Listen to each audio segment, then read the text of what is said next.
PCOS, polycystic ovarian syndrome, এই সমস্যা এখন প্রচুর পেশেন্ট রয়েছে, বিশেষ করে মেয়ে এবং নারীদের মধ্যে এটি কিন্তু প্রচুর পরিমাণে, এবং এর জন্য দুশ্চিন্তা, সন্তান হচ্ছে না বা অন্যান্য সমস্যা, মাসিকের সমস্যা সহ অনেক সমস্যা। এই সমস্যাটা আসলে হরমোনাল ইমব্যালেন্সের কারণে হয়ে থাকে। তো বিষয় হচ্ছে এখানে ফিজিক্যালিও কিন্তু আপনার সমস্যা রয়েছে, মানে ফিজিক্যাল থেকে এটা আপনার হতে পারে, যেমন অতিরিক্ত ওজন।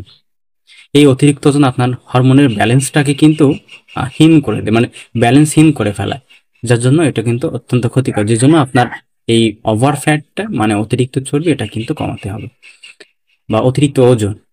আরেকটা হচ্ছে আহ, এই ফ্যাট সেল, অর্থাৎ আমাদের চর্বি যে ফ্যাট সেল, এটা কিন্তু এন্ড্রোজেন উৎপাদন বাড়িয়ে দেয়, যেটার কারণে কিন্তু অত্যন্ত আহ, আমাদের জন্য ঝুঁকিপূর্ণ।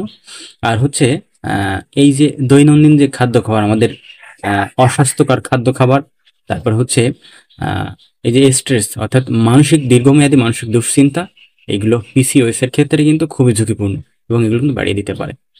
আপনারা আপনাদের লাইফের সাথে যদি এই দুটো বা এগুলো যদি কানেক্টিভিটি থাকে, সেগুলো অবশ্যই আজ থেকে ছিন্ন করুন এবং পিসিওএস কে আটকান।